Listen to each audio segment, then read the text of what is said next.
Hi, Steve here. Organic Intelligence has a perspective on how to see and how to be able to see more effectively clinically also.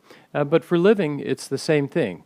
When we are looking, when we are seeing, we are really trying to get the attention into the external environment first and foremost. And so seeing then is a process of receptivity.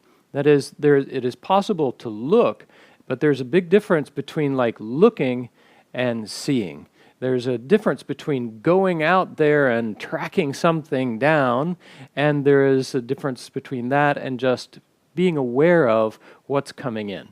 Right? And that difference is a major nervous system difference.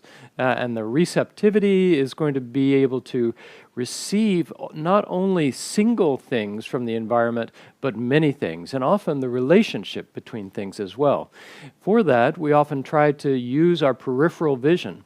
But in order to have any of this, then we have to get some sense of settling in the nervous system itself. Part of the reason that our seeing is inefficient or ineffective is because of the underlying states and the emergency states that are jacking up your system.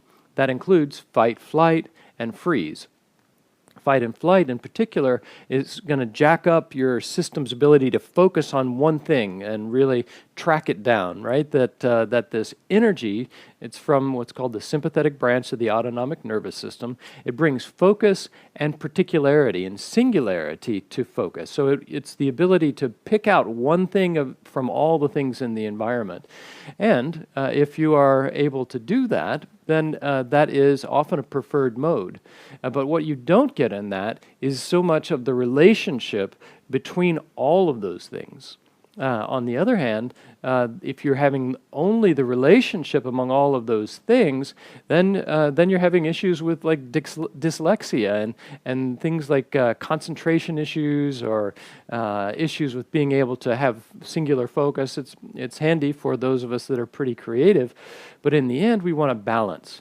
We want to balance between these. And so instead of having this broad open perspective without the focus, that broad open focus or the lack of focus is more driven by the system of freeze or immobility in the system.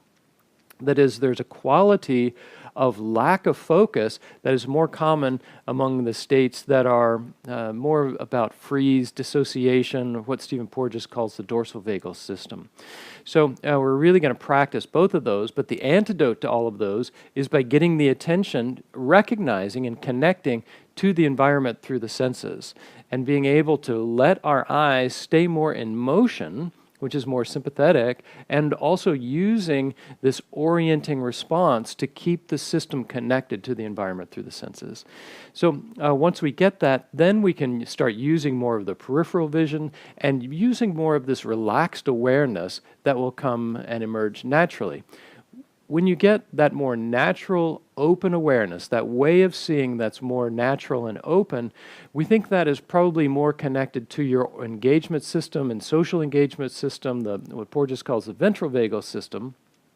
And when you have that, then you're able to have the entire field, and you can pick out particularities in the midst of it. And very likely, instead of being linear focused or digitally focused, which is the sympathetic arousal, like your left hemisphere on steroids, you have the balance between left and right hemisphere, and getting that right hemisphere online without that sympathetic arousal of the fight or flight system means I get the broad focus with just enough ability to choose things in the environment while getting the big picture and the relationship between all of those pieces. So in the end of trauma course, you'll be learning all about the nervous system components of that and daily exercises and these videos that are informational videos to help you find your way through the jungle of your own nervous system. I hope you'll join us.